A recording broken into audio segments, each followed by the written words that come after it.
Bismillahirrahmanirrahim. Assalamualaikum warahmatullahi wabarakatuh. Selamat siang Bapak Ibu Guru kita di SDN 2 Nagreg ini.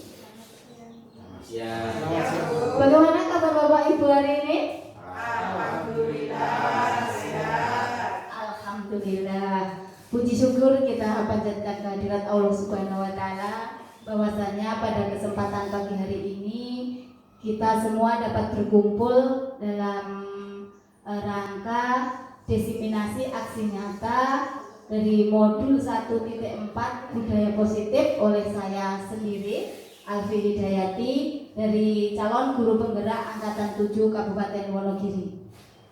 Yang pertama saya ucapkan terima kasih atas waktu, kolaborasi dan kerjasama dari Bapak Ibu semuanya untuk berpartisipasi dalam aksi nyata kali ini dalam rangka untuk penerapan budaya positif di SDN 2 Nagreg ini.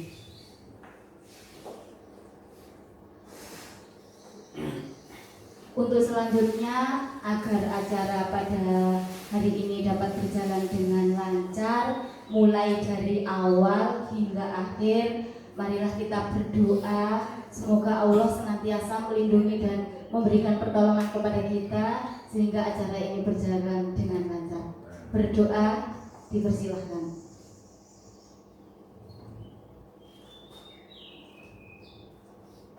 Cukup? Baik Bapak Ibu yang saya hormati, dalam aksi nyata tentang budaya positif kali ini, topik yang akan kita pahami bersama dalam kaitannya budaya positif ada 6 poin atau ada 6 topik dalam aksi nyata budaya positif. Yang pertama adalah disiplin positif dan nilai-nilai kebajikan universal. Jadi disiplin positif itu apa, nilai-nilai kebajikan universal itu apa, nanti kita akan bahas satu-satu untuk selanjutnya. Kemudian yang kedua ada teori motivasi, hukuman dan penghargaan serta restitusi. Jadi motivasi itu nanti sifatnya ada ekstrinsik dan intrinsik, nanti juga akan kita bahas bersama supaya membuka paradigma baru kita dan meninggalkan paradigma lama dalam memberikan pengajaran kepada anak didik kita. Selanjutnya keyakinan kelas dalam penerapan budaya positif. Budaya positif nanti keyakinan kelas itu menjadi hal yang utama, di mana keyakinan kelas itu menjadi modal untuk penerapan budaya positif ini dapat berjalan dengan baik dan lancar. Untuk selanjutnya, kebutuhan dasar manusia dan dunia berkualitas. Jadi nanti manusia itu pada dasarnya mempunyai kebutuhan dasar yang harus terpenuhi, dan apabila tidak terpenuhi itu nanti akan ada hal-hal yang istilahnya tidak sesuai jalur. Jadi nanti akan kita bahas bersama. Kemudian yang kelima nanti ada restitusi, 5 posisi kontrol kita sebagai pendidik dalam menuntun murid-murid kita hingga menuju keselamatan dan kebahagiaannya anak-anak semuanya. Kemudian yang terakhir adalah restitusi, segitiga restitusi, yaitu proses penyelesaian permasalahan apabila di dalam suatu kelas atau suatu sekolah itu ada suatu permasalahan, nanti kita bisa menyelesaikannya dengan cara menerapkan segitiga restitusi.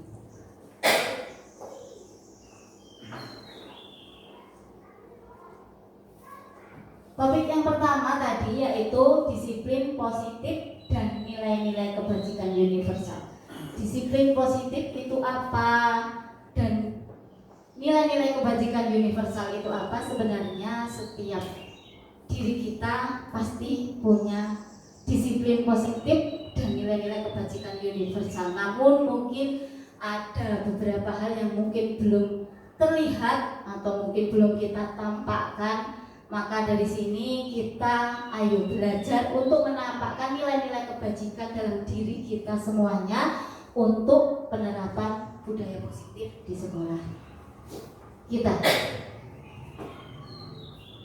Bapak Ibu, sebelum memulai membahas lebih lanjut, kita mau istilahnya merefleksikan diri dulu untuk merubah paradigma kita dalam pembelajaran lama menjadi pembelajaran paradigma baru yang nanti akan kita gunakan untuk menuntun murid-murid kita untuk mencapai apa yang ditujukan anak-anak. Yang pertama, kita merenung sebentar bahwasanya kegiatan ini berkaitan dengan kepalan tangan. Jadi Bapak Ibu, misalkan ada 2 orang. Yang pertama, misalkan A, ada Anda dan teman Anda, ada secari kertas yang dirobek dan Anda menggenggam robekan kertas itu, atau di dalam robekan kertas itu ada tulisan yang sangat berharga untuk Anda. Meskipun telah dirobek, tetapi ada tulisan yang sangat berharga untuk Anda. Letakkan di salah satu tangan Anda dan genggam secari kertas tadi. Buatlah sebuah kepalan. Kita misalkan seperti ini. Jadi di dalam kepalan ini ada secari kertas di mana ada tulisannya. Tulisan itu adalah sesuatu yang sangat berharga untuk kita. Untuk selanjutnya, teman Bapak Ibu mestinya penasaran apa yang ada di genggaman itu dan berusaha ingin mengetahuinya apa yang digenggam itu. Dia dengan segala caranya meminta Anda untuk memberikan benda itu. Entah bagaimana caranya. Apakah dengan cara yang halus membujuk, apakah dengan cara mengancam, menghardik. Dia ingin sekali Anda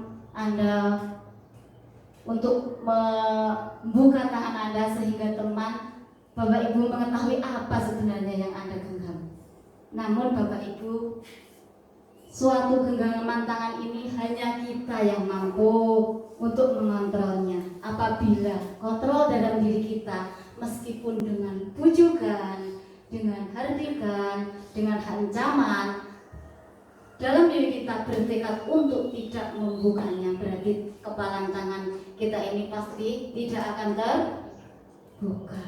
Maka dari itu, yang dapat mengontrol diri kita adalah diri kita sendiri. Begitu juga anak-anak. Jadi setiap anak itu pasti mempunyai tujuan dalam melakukan segala sesuatu, baik itu dalam hal yang mungkin kurang positif, pasti anak mempunyai tujuan. Maka dari itu, kontrol diri kita ini sangat penting, dan kontrol diri kita itu sangat menentukan arah masa depan anak didik kita, supaya kita tidak mudah terpengaruh oleh hal-hal luar yang kiranya tidak membangun budaya positif.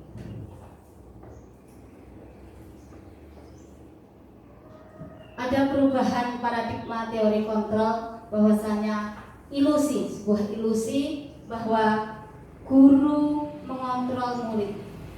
Terkadang kita memang murid itu merasa iya diam, tapi murid untuk yang sekarang itu bukan dituntut untuk diam, tetapi dituntut untuk aktif dan kreatif.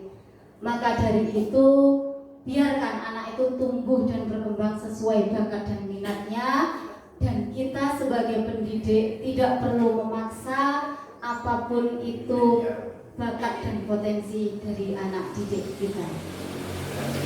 Yang kedua, ilusi bahwa kritik membuat orang merasa bersalah dapat menguatkan karakter. Itu adalah sebuah ilusi bahwasanya karakter anak itu akan tumbuh apabila kita sebagai pendidik mengontrol sekali apapun yang dilakukan oleh murid. Kemudian yang ketiga, ilusi semua penguatan positif, efektif dan bermanfaat. Bahwasanya kita mestinya akan selalu memberikan penguatan positif, memberikan semangat kepada anak-anak kita dalam hal untuk peningkatan kompetensi anak-anak. Namun perlu diingat bahwa setiap anak pasti mempunyai sesuatu yang lain atau yang unik, yang dimana kita sebagai guru tugas kita hanya menuntun mengiringnya, dan kita tidak bisa memaksa untuk anak itu untuk mengikuti kemauan kita. Kemudian yang selanjutnya, ilusi bahwa orang dewasa mempunyai hak untuk memaksa. Tidak Bapak Ibu, jadi terkadang memang kita perlu sekali sedikit memberikan kontrol kepada anak, tapi dalam hal minat bakat kita tidak bisa memaksa murid-murid kita untuk dipaksa oleh kita sebagai pendidik. Lalu kemudian perubahan paradigma stimulus respon teori kontrol atau teori pilihan. Apabila ada stimulus respon, kita mencoba mengubah arah agar pandangan sama dengan kita. Itu tidak bisa, karena meskipun mungkin kita melihat suatu hal yang sama, arah kita sama, tetapi mungkin apa yang dilihat atau dipandang orang itu tidak sama. Ada yang melihat misalkan itu suatu hal, ada yang melihat di satu sisi, namun ada juga yang melihatnya dari sisi lain. Kemudian yang selanjutnya, perilaku buruk dilihat sebagai suatu kesalahan. Kemudian teori kontrolnya, semua perilaku mempunyai tujuan. Jadi baik buruk itu pasti ada tujuannya. Setiap anak melakukan sesuatu pasti mempunyai tujuan. Untuk selanjutnya, stimulus respon, orang lain bisa mengontrol saya. Dan teori kontrolnya adalah hanya Anda yang bisa mengontrol diri Anda, hanya diri kita. Kalau dalam hati kita sudah kuat, berarti orang lain tidak akan bisa mempengaruhi kita dari dalam diri. Untuk selanjutnya, pemaksaan, stimulus respon yang selanjutnya, pemaksaan ada pada saat bujukan gagal. Teori kontrolnya, kolaborasi dan konsensus menciptakan pilihan-pilihan yang baru. Dengan adanya kolaborasi, nanti akan kita sepakati bersama sehingga ada arah dan tujuan yang baru. Kemudian stimulus respon yang terakhir, model berpikir menang kalah. Itu dalam teori kontrol atau pilihan tidak ada, yang ada adalah model berpikir menang dan menang. Kemudian Bapak Ibu, untuk disiplin positif menurut teori kontrol Dr. William Glasser, bahwasanya Anda tidak bisa mengontrol orang lain. Anda tidak bisa mengontrol orang lain, hanya Anda yang bisa mengontrol diri kita. Tentunya itu adalah dari dalam diri kita. Selanjutnya, teori disiplin yang kedua, semua perilaku pasti mempunyai tujuan. Selanjutnya, model berpikir menang-menang dan kolaborasi dan konsensus menciptakan pilihan-pilihan baru. Dari teori disiplin yang telah disampaikan oleh William Glasser, jadi makna disiplin yaitu belajar kontrol diri dengan menggali potensi kita agar tercapai tujuan mulia, yaitu sesuatu yang menjadi seseorang yang kita inginkan berdasarkan nilai-nilai yang kita hargai. Jadi seseorang itu bisa menjadi seseorang yang kita inginkan berdasarkan nilai-nilai yang kita hargai, namun bukan karena suatu paksaan. Bapak Ibu, ada 3 teori motivasi, ada dua teori motivasi, di mana teori itu berasal dari dalam dan dari luar. Jadi setiap motivasi itu ada unsurnya, atau dari dalam atau dari luar, tergantung itu teori yang mana. Kemudian untuk apabila ingin menghindari hukuman ataupun untuk mendapatkan imbalan, itu namanya motivasi ekstrinsik, motivasi yang dipengaruhi dari luar sehingga anak itu mencapai apa yang diinginkan, namun bukan dari dalam diri kita. Namun apabila nilai-nilai itu untuk menghargai diri sendiri, maka motivasi yang dimaksud adalah motivasi intrinsik.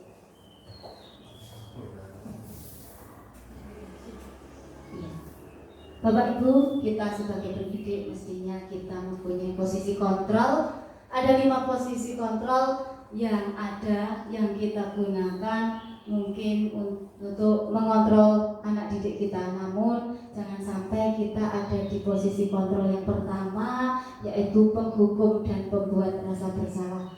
Kita seyogyanya sebagai pendidik, kita akan menjadi posisi kontrol yang sebagai teman atau sebagai pemantau, dan yang paling utama kita bisa memposisikan posisi kontrol kita sebagai manajer.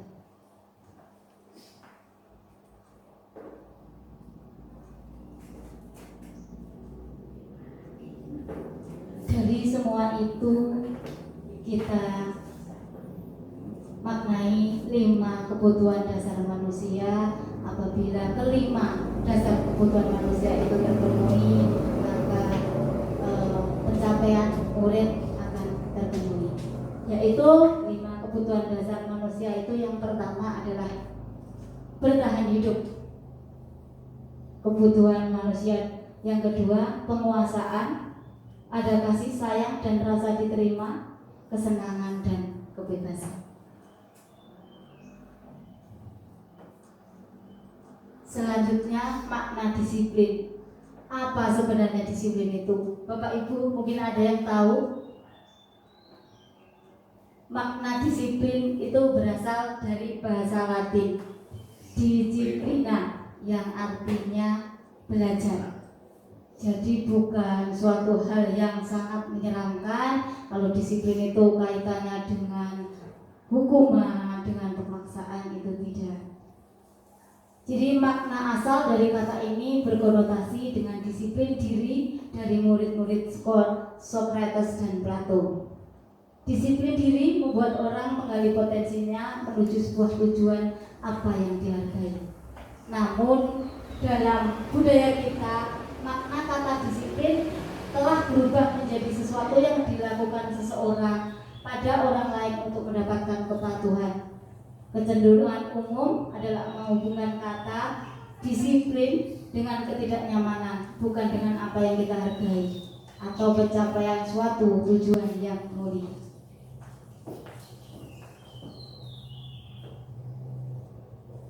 Kaitannya dengan nilai-nilai kebajikan universal, setiap manusia pasti mempunyai kebajikan universal dari dalam diri masing-masing. Ada nilai kebajikan beriman, bertakwa, mandiri, bernalar kritis, kebinekaan global, bergotong royong kreatif.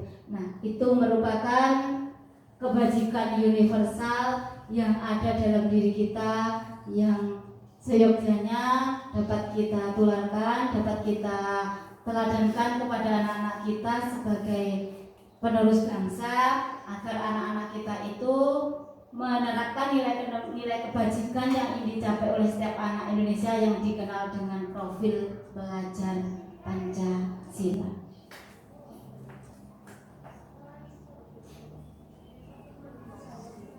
Demikian tadi Bapak Ibu kaitannya dengan nilai kebajikan.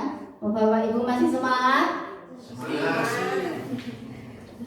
Terima kasih. Hai. Halo. Iya, masih semangat. Masih lanjut?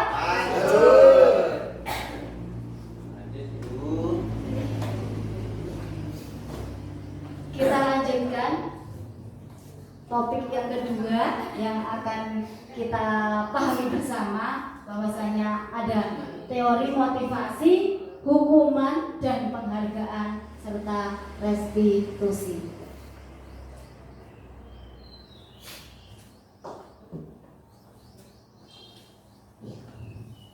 Jadi teori motivasi perilaku manusia itu ada hal hal yang mendorong. Apa itu? Ada yang sekiranya hanya untuk menghindari ketidaknyamanan. Aku nggarap gen ora dihukum, itu ada terkadang seperti itu. Murid-murid kita itu melakukan sesuatu motivasi itu karena suatu ketidaknyamanan atau dihukum atau dimarahi mungkin. Nah, apabila yang akan terjadi apabila saya tidak melakukannya, itu teori di mana teori motivasi itu menghindari ketidaknyamanan atau hukuman. Kemudian ada juga teori motivasi untuk mendapatkan imbalan. Itu juga ada. Itu apabila aku mau belajar jika titik-titik seperti itu. Itu biasanya pada anak-anak kita mungkin mau mengerjakan sesuatu apabila ada imbalannya itu juga merupakan teori motivasi, namun itu karena pengaruh dari luar. Kemudian yang ketiga, untuk menghargai diri sendiri. Nah, ini Bapak Ibu, saya akan menjadi orang seperti apa apabila saya melakukannya. Jadi teori motivasi yang ketiga ini seharusnya yang kita tanamkan kepada anak didik kita agar anak didik kita itu mempunyai motivasi untuk menghargai diri sendiri. Jadi bukan karena menghindari ketidaknyamanan atau ingin mendapatkan imbalan, tapi untuk menghargai diri sendirinya.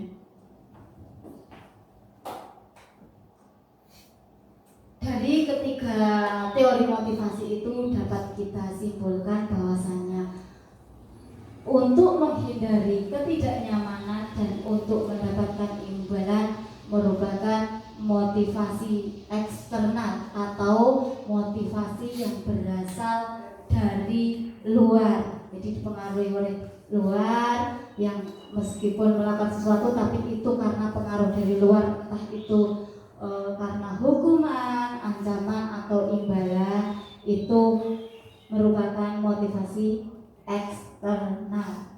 Nah, Bapak Ibu, ini yang penting, motivasi internal yaitu tujuan disiplin positif. Maka dari itu, mari Bapak Ibu kita bersama-sama untuk memotivasi anak didik kita agar memiliki motivasi internal, sehingga anak didik kita itu melakukan sesuatu itu untuk menghargai diri sendiri, tidak takut akan hukuman ataupun ingin ada imbalan, tetapi karena memang dari dalam diri anak kita masing-masing. Seperti ini ada merdeka menurut Ki Hajar Dewantara. Jadi Bapak pendidikan kita mengatakan merdeka itu artinya tidak hanya terlepas dari perintah, akan tetapi juga cakap buat memerintah diri sendiri. Itu artinya motivasi dari diri atau motivasi internal yang tumbuh dan berkembang itu akan mewujudkan kemerdekaan bagi anak didik kita, sehingga motivasi itu tumbuh dan bisa berkembang untuk meningkatkan atau untuk mewujudkan dari tujuan pembelajaran atau pendidikan. Ini ada Ki Hajar Dewantara, pemikiran, konsepsi, keteladanan, sikap merdeka, cetakan kelima 2013 halaman 469. Jadi di buku itu. Iya, dihukum oleh penghargaan. Seperti yang tadi, dihukum penghargaan pada dasarnya bahwa penghargaan berlaku sama dengan hukuman dalam arti meminta atau membujuk seseorang melakukan sesuatu untuk memenuhi suatu tujuan tertentu dari orang yang meminta membujuk dorongannya. Dorongan eksternal akan ada faktor ketergantungan. Jadi pengaruh jangka panjang dan pendek itu akan sangat berpengaruh bagi murid-murid kita. Kemudian penghargaan menghukum, penghargaan mengurangi ketepatan, penghargaan tidak efektif, penghargaan merusak hubungan. Dihukum oleh penghargaan. Apa maksud dihukum oleh penghargaan. Penghargaan itu bisa menurunkan kualitas. Biasanya seseorang atau anak yang memiliki motivasi oleh penghargaan itu, apabila tidak diberi penghargaan, kualitasnya akan menurun. Penghargaan juga mematikan kreativitas, dan juga penghargaan bisa mengurangi motivasi intrinsik. Dia berharap akan ada selalu motivasi ekstrinsik yang akan meluluhkan setiap apa yang dilakukan oleh diri anak itu.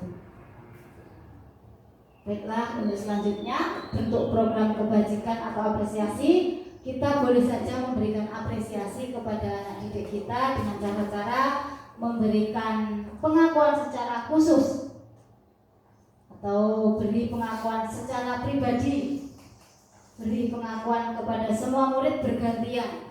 Bagus, ya, meskipun mungkin dalam artian, mungkin bagus dalam artian setiap anak itu tidak sama, karena memang kualitas dan tingkat kecerdasan pemikiran anak berbeda. Suatu pujian, suatu pengakuan itu mungkin tidak sama. Mungkin bagus menurut si A, tapi belum tentu untuk si B dan seterusnya. Tapi penghargaan itu bisa kita gunakan untuk membuat anak itu lebih meningkatkan potensi yang ada di diri anak, sehingga anak tidak merasa terabaikan dan selalu bersemangat untuk mengikuti kegiatan atau pembelajaran yang akan berlangsung. Kemudian beri pengakuan secara konsisten dan fokus pada proses. Jadi yang dimaksud pada proses itu bukan hanya kita tahu ini bagus, tapi kita tahu proses pengerjaan, proses pembuatan dan sebagainya kita tahu, dan usaha seperti apa yang telah dilakukan oleh si anak atau si murid itu untuk meraih atau untuk melakukan apa yang harusnya dilakukan.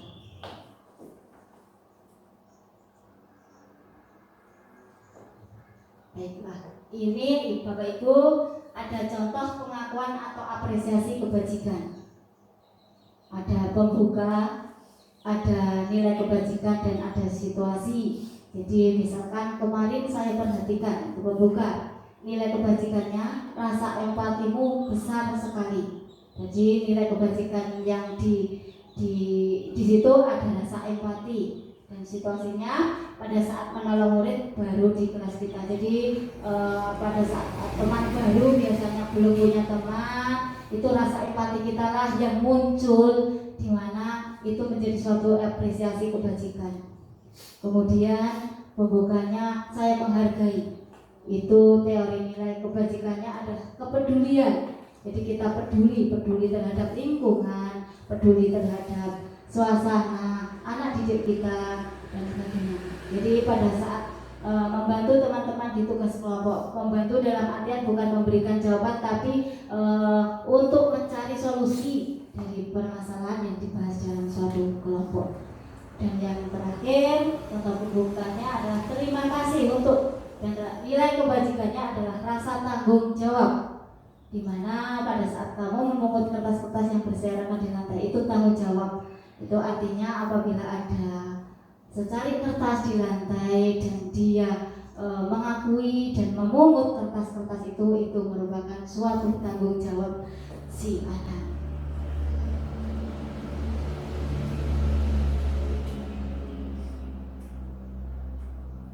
Baik, kita coba. Ini adalah posisi kontrol apa? Posisi kontrol apa tadi? Tadi ada 5 posisi kontrol. Apabila ada tindakan guru yang seperti ini, itu kita coba tebak bersama. Ini nanti apakah suatu hukuman, apakah ini suatu kontrol manajer, atau sebagai teman dan sebagainya.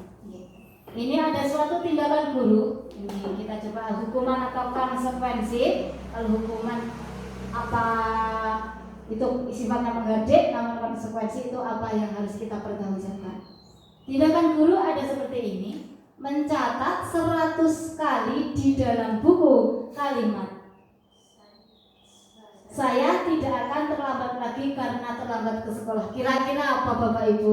ini suatu hukuman atau konsekuensi? Hukuman atau konsekuensi? Kita lihat hukuman, betul sekali Bapak Ibu. Jadi kalau tiba-tiba anak itu disuruh mencatat 100 kali langsung gitu, saya tidak akan terlambat lagi. Meskipun sebenarnya anak itu terlambat, tapi langsung disuruh mencatat 100 kali, itu namanya suatu hukuman. Ada lagi Bapak Ibu, ini lari mengelilingi lapangan basket 2 kali karena terlambat hadir di sekolah. Ayo Bapak Ibu, ini hukuman atau konsekuensi? Lari mengelilingi lapangan basket 2 kali karena terlambat hadir di sekolah. Sama kalau tadi terlambat hadir disuruh nulis langsung, tetapi kalau ini disuruh mengelilingi lapangan. Kira-kira hukuman apa konsekuensi? Betul sekali, hebat Bapak Ibu, sudah bisa membedakan mana yang hukuman, mana yang konsekuensi. Tapi kita tidak boleh semena-mena untuk menghukum anak didik kita. Kemudian yang ketiga, murid diminta untuk push up 15 kali karena tidak menggunakan masker di sekolah. Kira-kira entah itu alasannya, apakah itu lupa atau memang anak itu abai. Kalau murid diminta untuk push up 15 kali, kira-kira hukuman apa konsekuensi Bapak Ibu?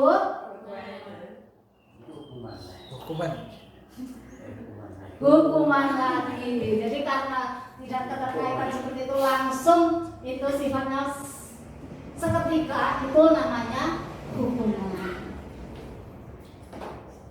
Selanjutnya, menggantikan kertas tugas teman yang telah dicoret-coret.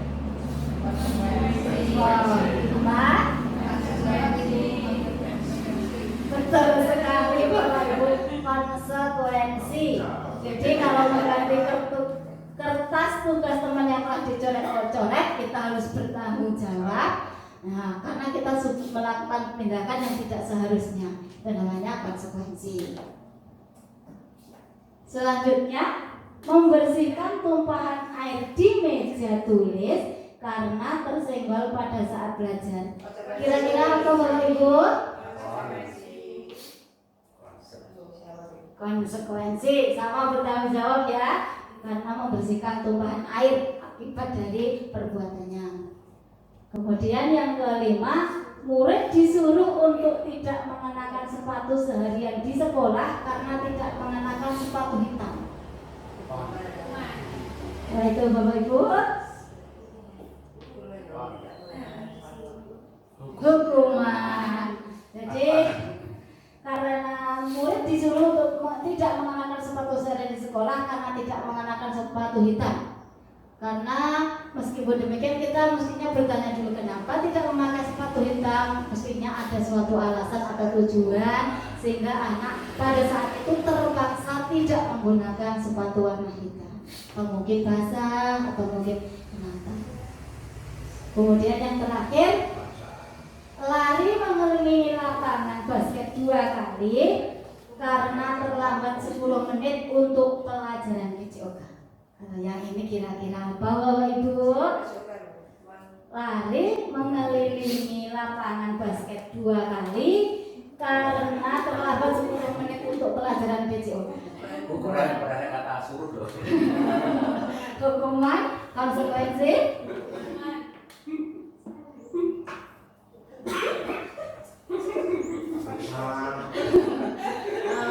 Kalau ini kan berkaitan, lari mengelilingi lapangan basket dengan pelajaran PJOK itu keterkaitan.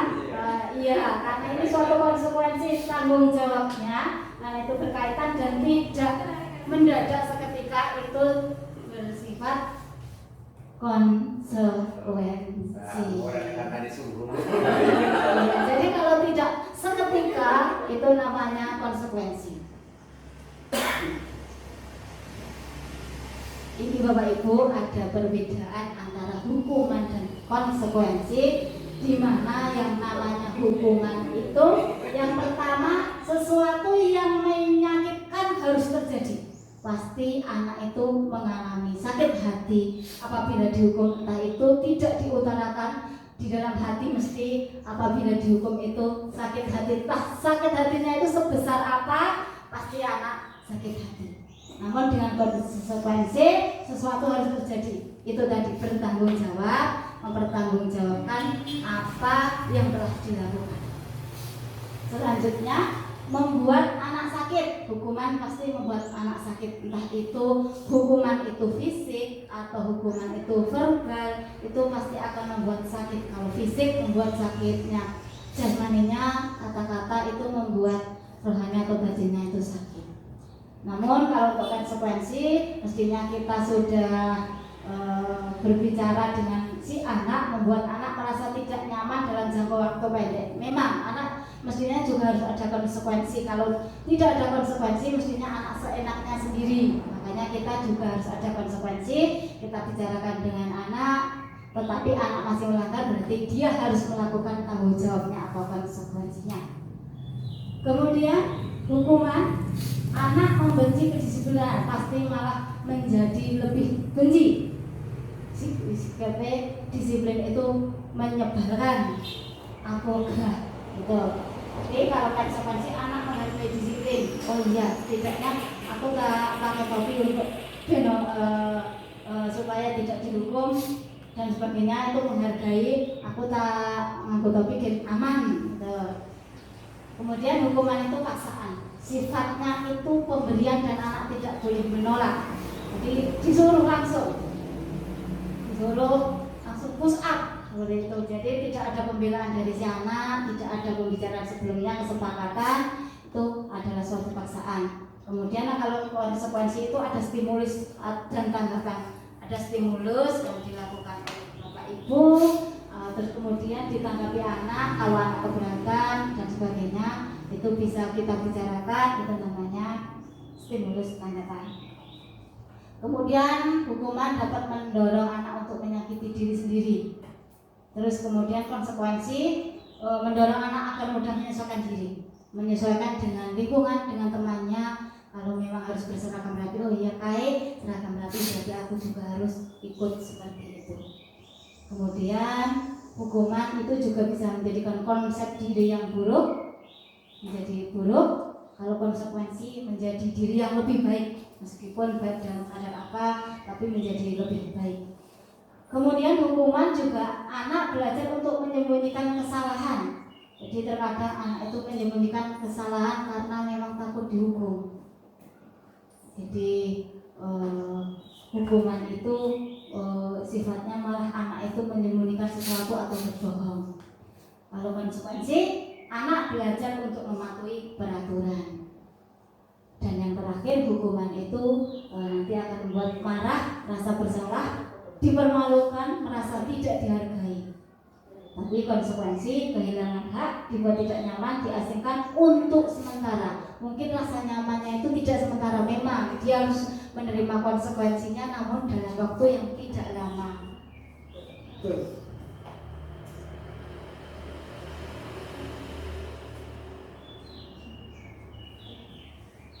Baik Bapak Ibu, untuk selanjutnya restitusi. Apa itu restitusi? Jadi suatu restitusi itu adalah menciptakan kondisi bagi murid untuk memperbaiki kesalahan mereka, sehingga mereka bisa kembali pada kelompok mereka. Setiap anak pasti pernah melakukan kesalahan, namun kesalahan itu apabila tidak diselesaikan pasti akan berlarut-larut dan akan menjadi mungkin pembulian anak-anak. Maka dari itu perlu anak itu dikembalikan pada kelompok mereka sehingga permasalahan selesai, semuanya bersifat menerima, berlapang dada, dan semuanya akan berjalan dengan semestinya. Itu adalah restitusi. Nah, Bapak Ibu, ini ada identitas gagal dan identitas sukses.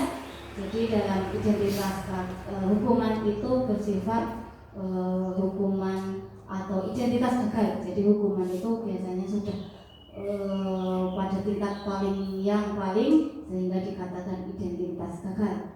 itu kesannya negatif. Kalau konsekuensi itu netral, jadi tengah-tengah, karena tadi memang harus ada konsekuensi, jadi itu di tengah-tengah, sehingga meskipun anak itu tidak nyaman, anak itu memerlukan monitoring, memerlukan membantu penerapan, itu sifatnya sementara. Tapi mungkin kalau diberi hukuman itu anak akan teringat dalam jangka yang lama. Bahkan saya sendiri mungkin waktu SD misalkan dihukum gitu sampai sekarang masih ingat. Jadi daya ingat itu akan bertahan jangka waktu yang lama.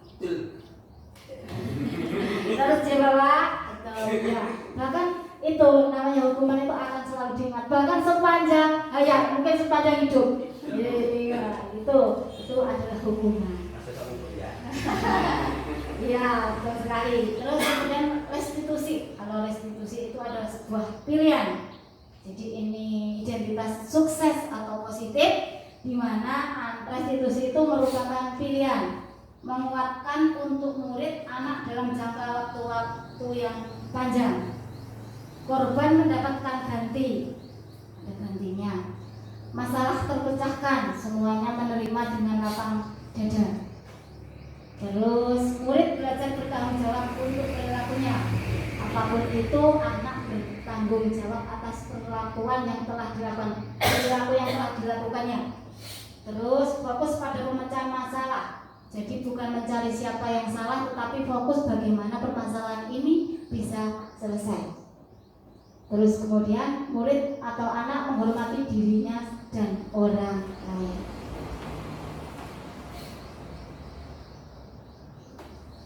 Sembilan ciri restitusi. Yang pertama, bukan untuk menebus kesalahan, namun untuk belajar dari kesalahan. Setiap orang tadi pasti punya kesalahan, tapi kita belajar. Oh iya, saya berbuat salah, mestinya saya harus untuk yang akan datang tidak akan mengulangi kesalahan yang sama. Karena hanya orang bodoh atau orang yang tidak mampu yang mempunyai kesalahan yang sama. Mestinya kalau pernah kesalah dihindari. Yang kedua, memperbaiki hubungan. Jadi restitusi itu karena keduanya belah pihak itu menerima, jadi memperbaiki hubungan. Tidak ada sepinggir, tidak ada yang sakit hati, semuanya sama-sama menerima.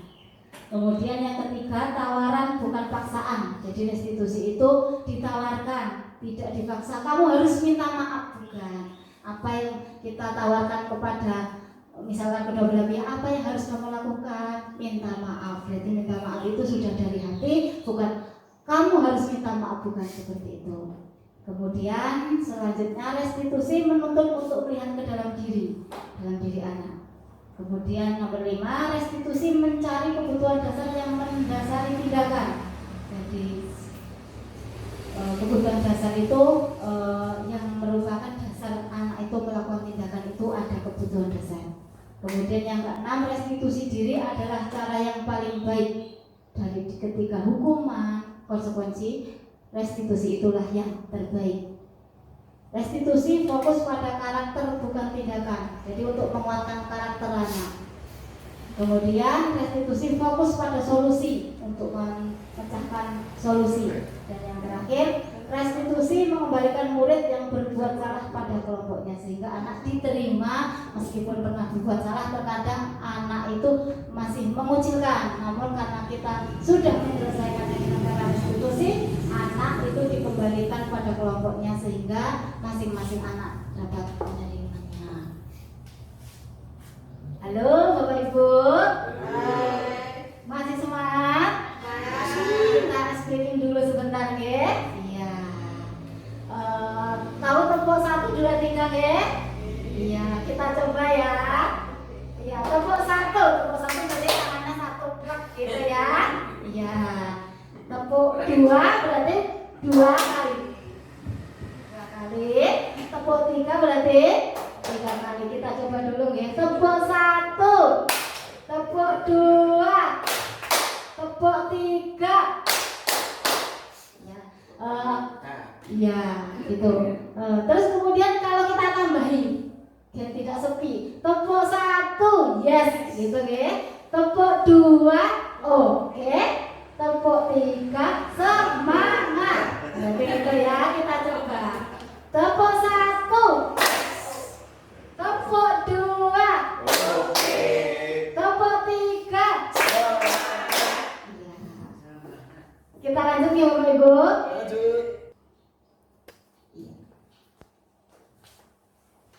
budaya positif diawali dari keyakinan kelas, Bapak Ibu. Jadi keyakinan kelas, kita membuat kesepakatan dengan anak didik kita untuk diyakini mestinya kelas kita itu akan tercipta suatu kondisi yang harmonis di mana anak-anak semua meyakini kesepakatan itu dan melaksanakannya dengan baik. Bapak Ibu, mengapa tidak peraturan saja, mengapa harus keyakinan? Ada perbedaan Bapak Ibu antara peraturan dan keyakinan, di mana kalau peraturan itu kesannya satu pihak saja. Namun kalau keyakinan kelas itu kita buat bersama-sama sesuai kesepakatan. Jadi mengapa kita memiliki peraturan harus menggunakan helm bila mengendarai kendaraan roda 2? Mengapa kita memiliki peraturan 3M, menggunakan masker, mencuci tangan, dan menjaga jarak 1,5 meter? Mengapa kita memiliki peraturan harus datang tepat waktu pada saat mengikuti pelatihan? Nah, untuk mendukung motivasi intrinsik, kembali ke nilai-nilai keyakinan, keyakinan lebih menggerakkan seseorang dibandingkan mengikuti serangkaian peraturan. Jadi kalau keyakinan kita sepakati, itu anak didik kita pasti akan mengikuti karena itu merupakan kesepakatan dan keyakinan yang telah dibuat bersama-sama. Secara umum, budaya positif itu lahir dari adanya keyakinan kelas yang disepakati oleh anak didik kita, dan nanti lingkungan itu akan menjadi suatu lingkungan positif karena setiap anak menghargai diri mereka sendiri dan lingkungan, sehingga budaya positif itu akan terwujud.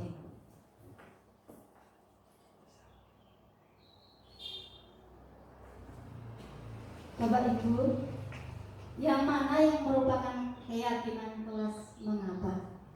Ya. Ada kesepakatan kelas, datang tepat waktu mengucapkan salam, kemudian menjaga kebersihan sekolah, kemudian berdoa sebelum dan sesudah kegiatan, aktif dalam pembelajaran dan tertib. Ada juga kami guru dan murid yang saling menyayangi, kami murid yang semangat belajar, kami murid yang peduli dengan teman-teman. Itu mengapa merupakan keyakinan kelas.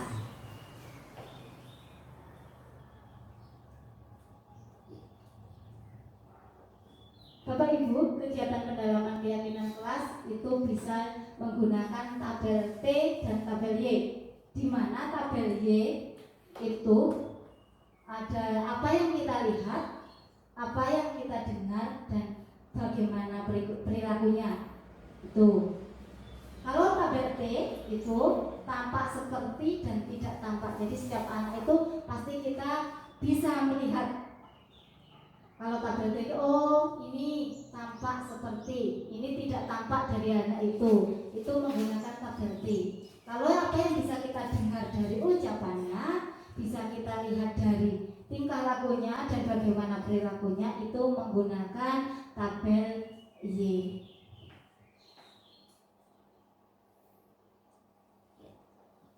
Misalnya seperti ini. Kegiatan pendalaman materi keyakinan kelas hormat misalnya. Bila kita menggunakan tabel Y, terdengar satu orang bicara, yuk saya bantu, kita bisa selesaikan ini bersama. Tolong ya, permisi, boleh saya pinjam, nanti akan segera saya kembalikan. Nah, ini kata-kata tolong ya, permisi, itu bisa kita dengar. Oh, itu merupakan suatu, misalnya ini pendalaman keyakinan hormat, itu bisa kita dengar. Terus kemudian yang kita lihat berempati. Berempati di sini apabila kita memegang milik orang lain hanya dengan izinnya. Bolehkah saya meminjam penghapusmu? Kalau belum diizinkan, belum, berarti itu perilakunya kita lihat. Terus senantiasa berbuat baik dan berbagi kepada teman. Nyata sini bisa, misalnya seperti itu. Anak didik kita pasti seperti itu. Dengan tanggapnya itu bisa kita lihat. Kemudian perilakunya bagaimana? Apakah tersenyum ramah, memberikan salam hormat? Kemudian apakah memberikan ruang bekerja? Ayo cepat. Enggak, ayo diselesaikan. Biasanya seperti itu. Terus kemudian kalau tak berhormat, tampak seperti datang tepat waktu. Yang tidak tampak sering hadir terlambat. Kemudian hormat, menyapa teman dan guru setiap hari. Acuh tak acuh kepada teman dan guru. Kemudian mengembalikan barang teman yang telah dipinjam dan mengucapkan terima kasih. Terus kemudian yang tidak tampak tidak mengembalikan barang yang telah dipinjam dan melakukan sebarang. Jadi yang tidak tampak kalau hormat itu yang tampak seperti ini, berarti datang tepat waktu, menyapa teman, mengembalikan barang, itu adalah suatu keyakinan hormat kita. Ya, bisa terlihat dari situ. Baiklah Bapak Ibu, kaitannya dengan peraturan dan keyakinan kelas tadi kita coba sekali lagi. Ini apakah kita coba selalu kembalikan buku ke tempatnya. Itu kira-kira keyakinan kelasnya apa? Kalau tadi hormat itu mau meminjam sesuatu bilang dulu atau permisi dulu, itu adalah hormat. Kalau selalu kembalikan buku ke tempatnya, berarti kira-kira apa Bapak Ibu keyakinan kelas kita?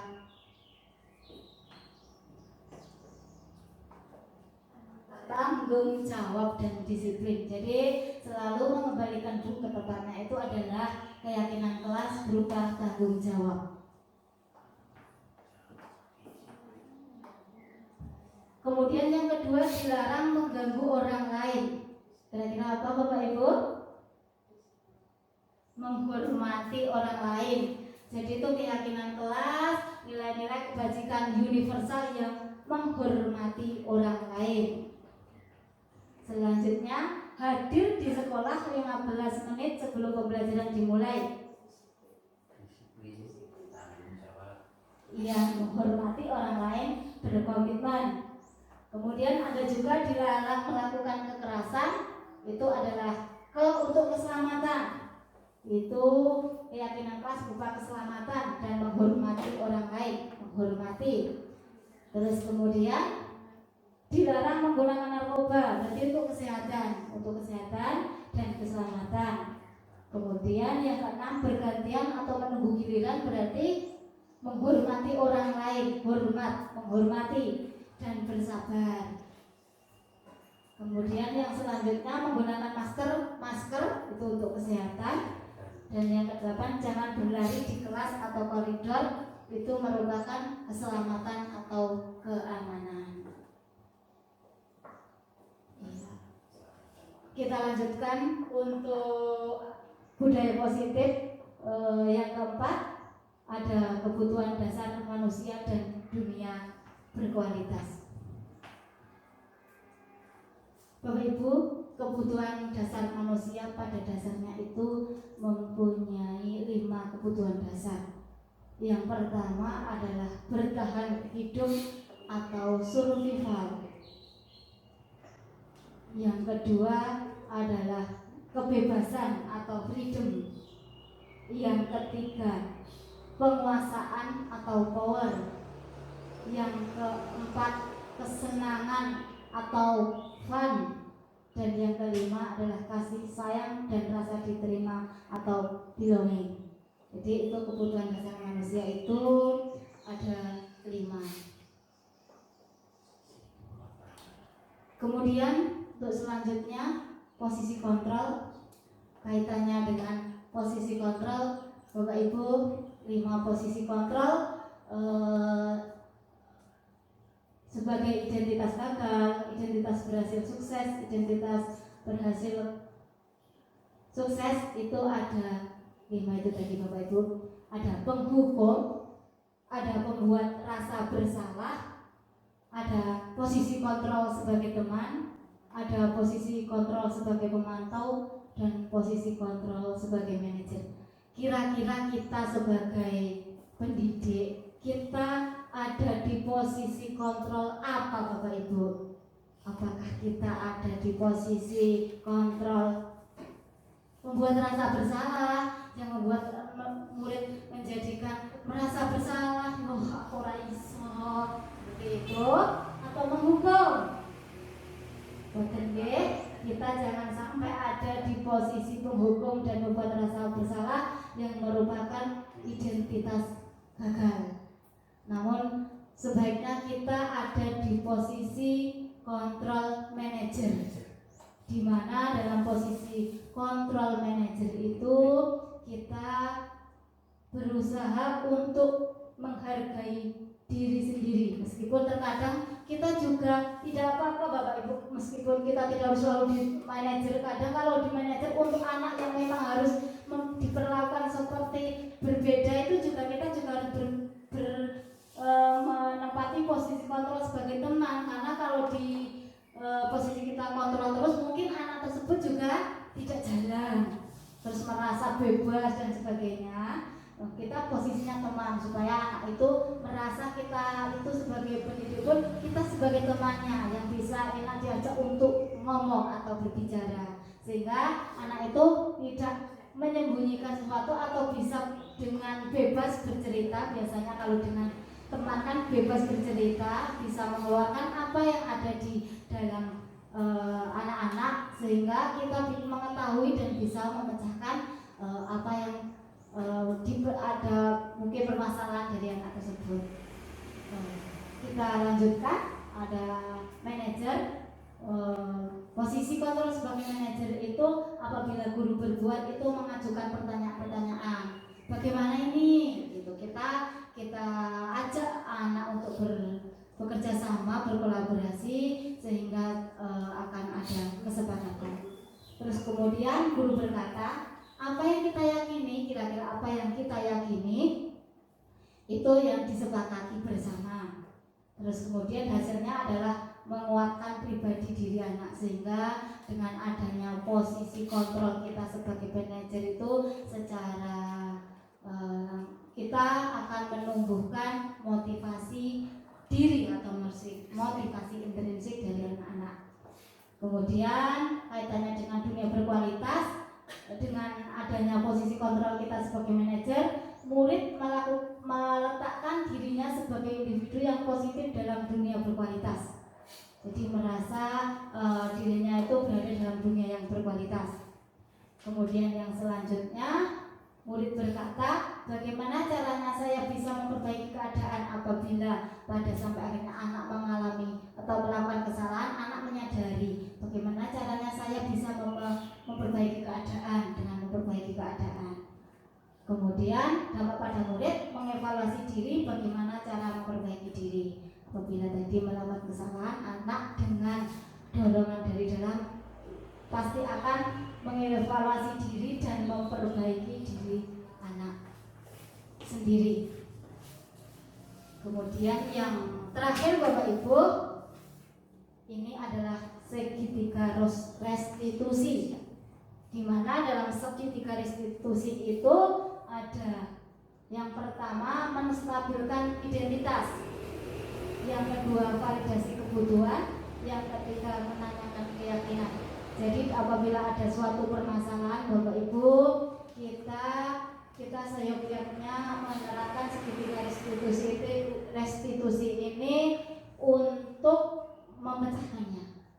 Jadi kita berikan pengertian kepada anak-anak, kita stabilkan anak-anak. Apabila pasti setiap anak melakukan kesalahan itu pasti dalam dirinya, yuh aku salah. Tetapi kalau kita menambahkan suatu kesalahan itu dengan memarahinya, pasti hati anak itu akan merasa kecil dan merasa bersalah terus-menerus. Maka setiap orang pasti pernah melakukan kesalahan. Kita bilang ke anak-anak, setiap orang pasti pernah melakukan kesalahan, dan kamu bukan satu-satunya yang pernah melakukan ini. Dengan begitu hati anak mestinya akan terbuka. Oh iya, berarti kedepannya saya tidak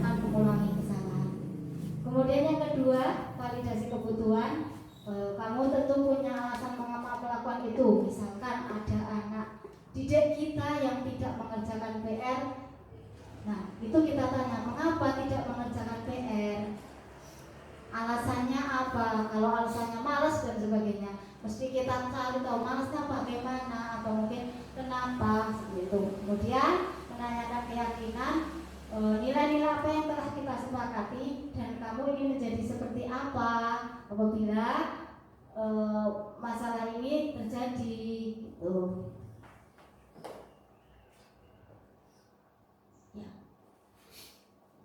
Contoh lain dari untuk membuat menstabilkan identitas tadi apabila anak melakukan salah seperti ini.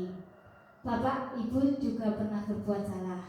Ya, pasti kita bisa menyelesaikan permasalahan ini. Jadi hati anak itu menjadi lebih besar dan tidak kecil hati. Terus kemudian kalau kamu menyalahkan dirimu sendiri terus menerus, apakah kamu bersikap baik pada dirimu? Tidak, karena justru akan menyakiti diri sendiri. Selanjutnya Bapak Ibu, validasi kebutuhan. Guru berkata, kamu bisa kan melakukan hal yang lebih buruk, tapi kamu tidak melakukannya kan? Itu kamu pasti punya alasan mengapa melakukannya. Apa yang penting bagi kamu?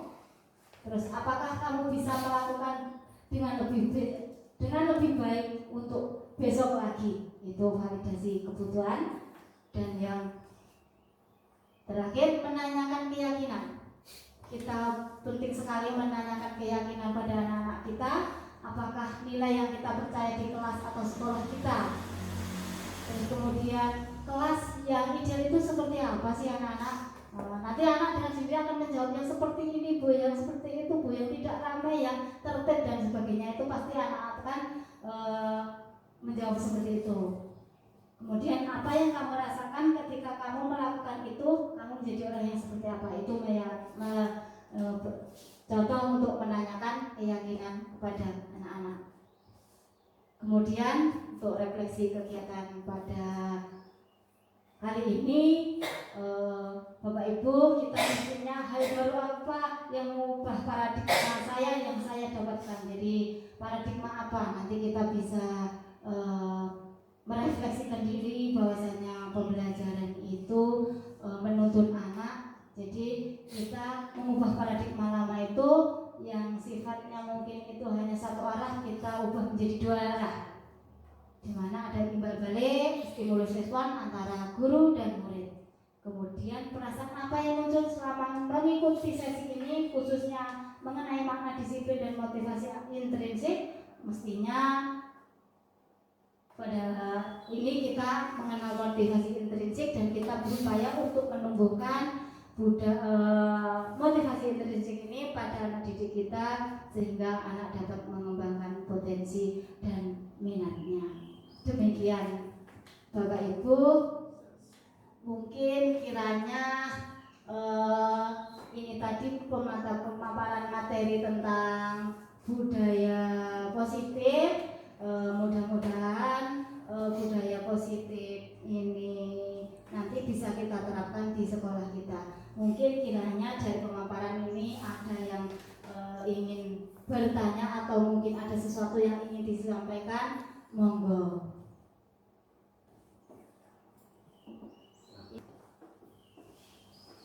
Assalamualaikum warahmatullahi wabarakatuh. Waalaikumsalam warahmatullahi wabarakatuh.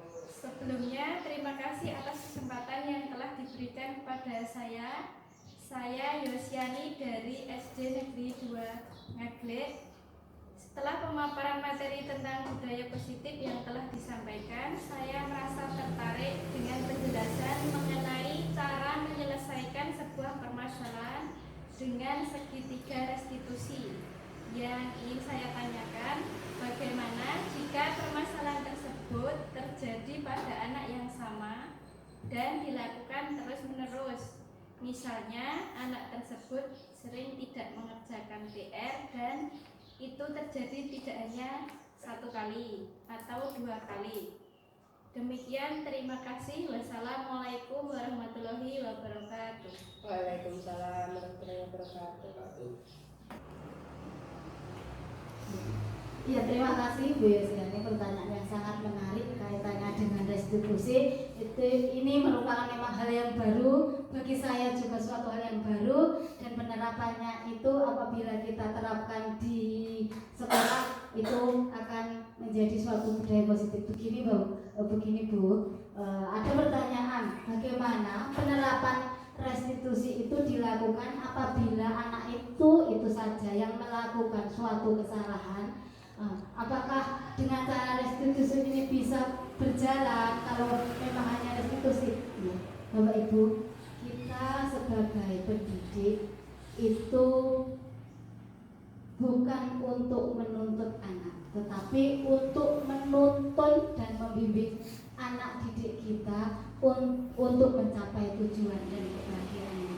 Jadi langkah restitusi ini harus kita terapkan dengan perlahan, dan kita tidak henti-hentinya untuk selalu mengawasi, membimbing anak kita meskipun mungkin di awal-awal memang belum berhasil, tetapi kita berupaya terus, kita usaha terus, insya Allah anak didik kita itu akan muncul motivasi dari dirinya sendiri, dari dalam diri atau motivasi intrinsik, sehingga anak itu akan menyadari kesalahannya dan akan mengubah menjadi ke arah yang lebih baik.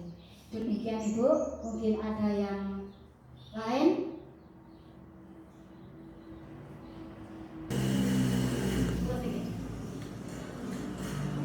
Demikian Bapak Ibu, presentasi aksi nyata saya tentang budaya positif.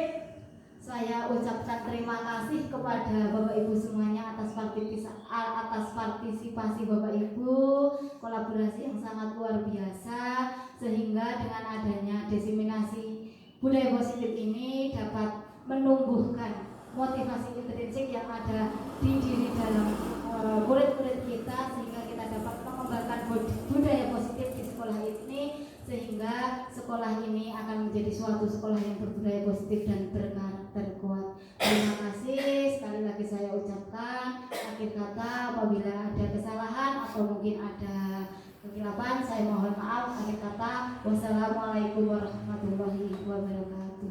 Waalaikumsalam warahmatullahi wabarakatuh.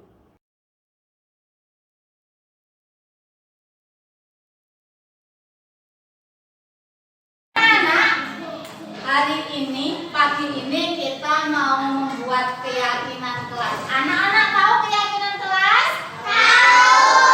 Keyakinan kelas itu seperti peraturan ya. Peraturan, tetapi kalau peraturan itu dibuat sekolah, tapi kalau keyakinan sekolah itu kita buat bersama-sama, kita sepakati bersama-sama menjadi suatu keyakinan yang nanti akan kita laksanakan menjadi budaya positif di sekolah kita, di kelas kita, begitu ya?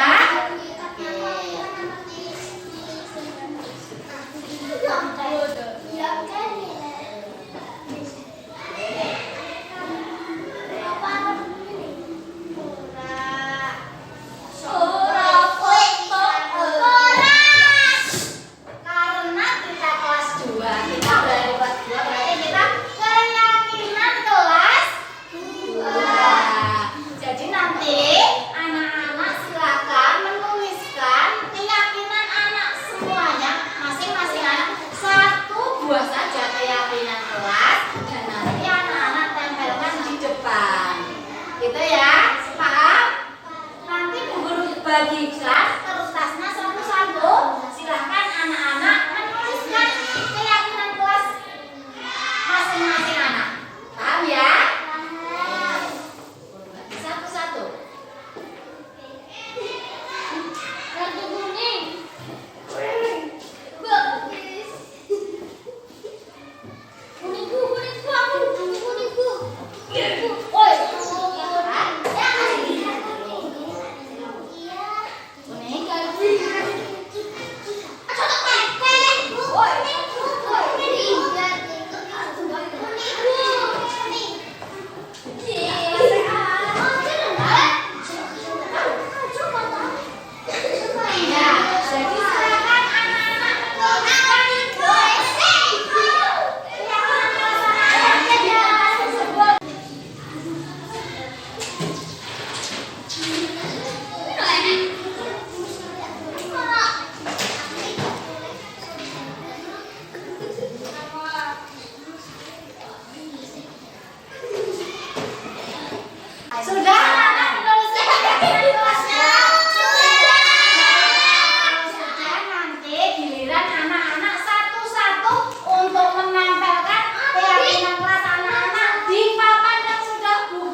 Yo.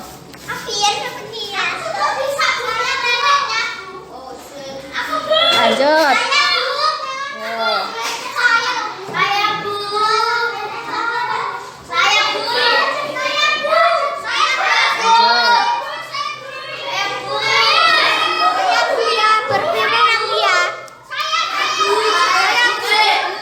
Lanjut.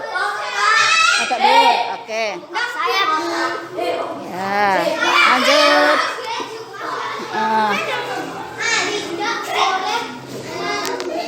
Lanjut.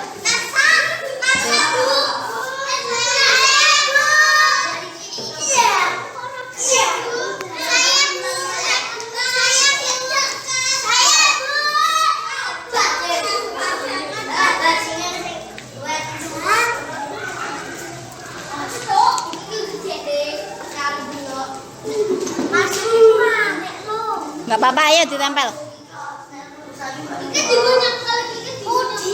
Sudah? Sudah. Habis? Sini. Iya, tempel dulu. Nggak apa-apa, nggak apa-apa, nggak apa-apa.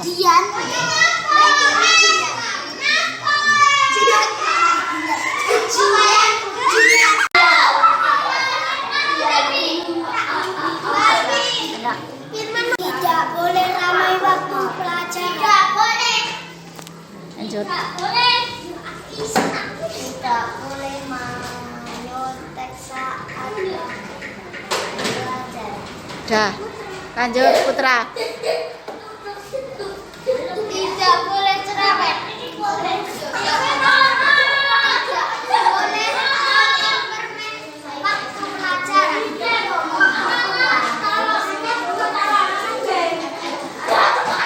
Tidak boleh menyontek saat ujian.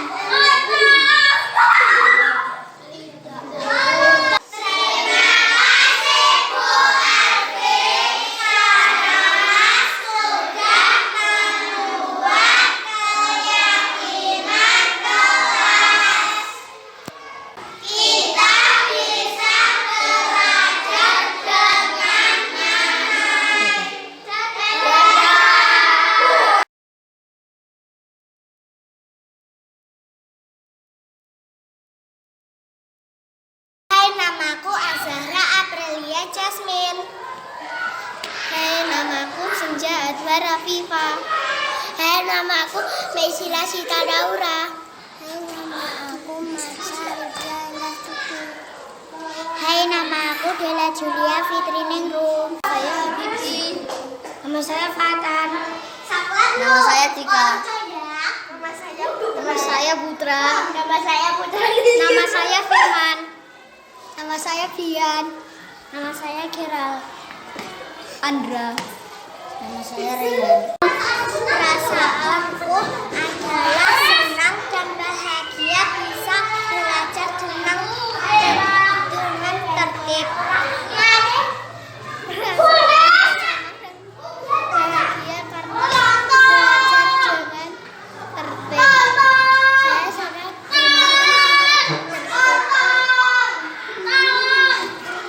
perasaanku senang dan bahagia. Perasaanku senang. Perasaanku senang dan bahagia. Perasaanku senang dan bahagia. Perasaanku senang dan bahagia. Perasaanku senang dan bahagia. Perasaanku senang dan bahagia. Aku senang dan bahagia. Senang dan bahagia.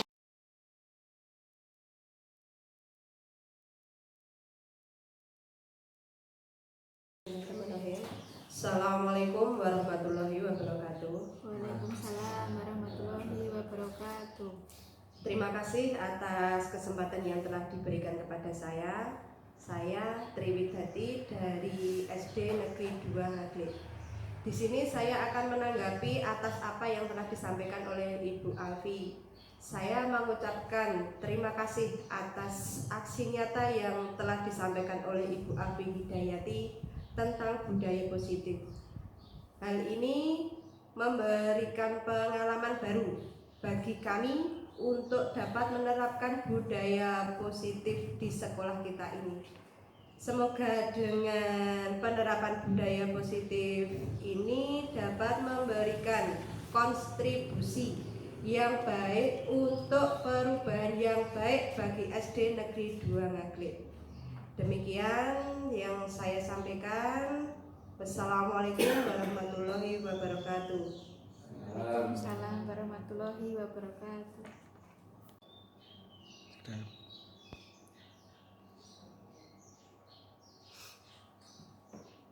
Satu, dua, tiga.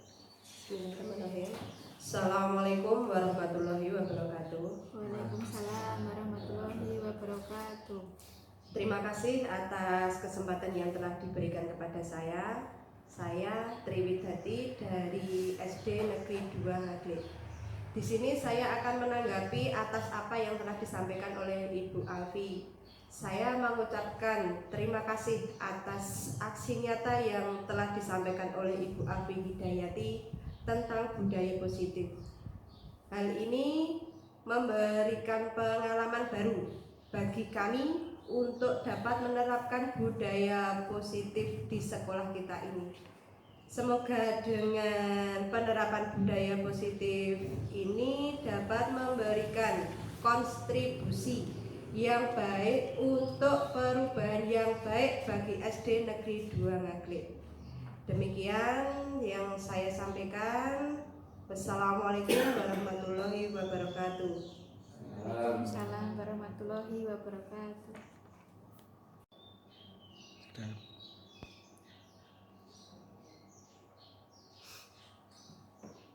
Satu, dua, tiga. Bismillahirrahmanirrahim. Assalamualaikum warahmatullahi wabarakatuh. Waalaikumsalam warahmatullahi wabarakatuh. Terima kasih atas kesempatan yang telah diberikan kepada saya. Saya Triwidati dari SD Negeri 2 Ngaglik. Di sini saya akan menanggapi atas apa yang telah disampaikan oleh Ibu Alfi. Saya mengucapkan terima kasih atas aksi nyata yang telah disampaikan oleh Ibu Alfi Hidayati tentang budaya positif. Hal ini memberikan pengalaman baru bagi kami untuk dapat menerapkan budaya positif di sekolah kita ini. Semoga dengan penerapan budaya positif ini dapat memberikan kontribusi yang baik untuk perubahan yang baik bagi SD Negeri 2 Ngaglik. Demikian yang saya sampaikan. Wassalamualaikum warahmatullahi wabarakatuh. Waalaikumsalam warahmatullahi wabarakatuh.